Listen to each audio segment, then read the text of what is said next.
कमजोरों की, उपेक्षित लोगों की, गरीबों की, दलितों की, पिछड़ों की आवाज उठाना। केवल दलितों के नेता नहीं है, वो गरीबों के भी नेता है, वो पिछड़ों के भी नेता है, वो हर कमजोर वर्ग के नेता है, वो महिलाओं के भी नेता है। जब भी कोई आदमी आवाज नहीं उठाता किसी और समाज की भी, या किसी ऐसे मुद्दे पे जब कोई नहीं बोलता, तब चंद्रशेखर भाई संसद में खड़े होकर दहाड़ते हैं। अपराधी, जैसे अभी हमारी बात हो रही थी, किसी एक उसका धर्म जाति का नहीं होता, अपराधी अपराधी होता है। हो सकता है वो दलित समाज में भी होते हैं, ऐसा नहीं है कि दलित समाज में अपराधी नहीं है, या गुजर समाज में अपराधी नहीं है। मैं गुजर समाज से आता हूं, हर समाज में अपराधी होते हैं। अगर गलत होगा तो कानूनन और संविधान से चलने वाली पार्टी है, हम संविधान को मानते हैं। संविधान से जो न्यायपालिका डिसाइड करेगी, हम उसके लिए आंदोलन भी करेंगे, खड़े भी होंगे। न्यायपालिका का जो भी फैसला होगा वो सबको मान्य होगा, वो सबके लिए आवाज उठाई जाएगी।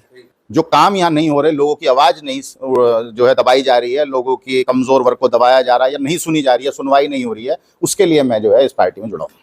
लेकिन क्या होता है कि जब कई बार ऐसा हो जाता है कि आपके उसूलों पे आंच आने लगती है, आप जो कहना चाहते हो वो पार्टी के विरुद्ध जाके, जब आप किसी पार्टी में होते हो, किसी परिवार में होते हो, तो आप उसके खिलाफ कभी बोल नहीं पाते।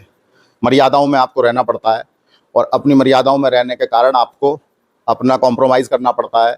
जो चीज़ आप कहना चाहते हो वो नहीं कह पाते। ये जो पार्टी जब मैंने ज्वाइन की थी, भारतीय जनता पार्टी, अटल बिहारी जी के टाइम पे 1995-98 की बातें हैं, तब इसका नाम हुआ करता था पार्टी विद डिफरेंस। लेकिन आज ये बन गई है party with disputes. Modi ji का जो झगड़ा है वो आरएसएस के साथ चल रहा है, योगी जी का झगड़ा अमित शाह जी के साथ चल रहा है, और जो मूल कार्यकर्ता है भारतीय जनता पार्टी का, उसकी आजकल कोई सुनवाई नहीं है। कि उसूलों पे आंच आए तो टकराना जरूरी है, और जिंदा हो अगर तो जिंदा नजर आना जरूरी है। सबसे पहले तो आप सभी पत्रकार बंधु जो यहाँ पहुंचे, मैं आपका जो है स्वागत करता हूँ, धन्यवाद करता हूँ। और यहाँ पे जितने भी कार्यकर्ता इस वक्त भीम आर्मी के और आज़ाद समाज पार्टी के हैं, उन सब का भी स्वागत है।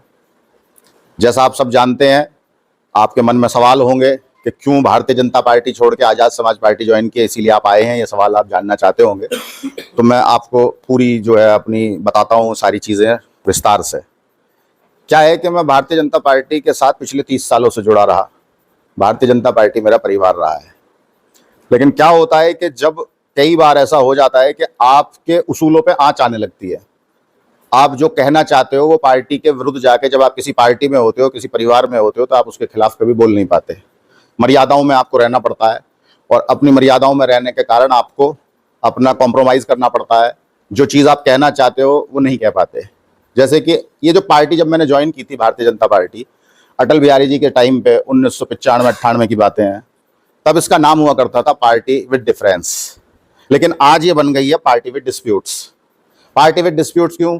क्योंकि मोदी जी का जो झगड़ा है वो आरएसएस के साथ चल रहा है, योगी जी का झगड़ा अमित शाह जी के साथ चल रहा है,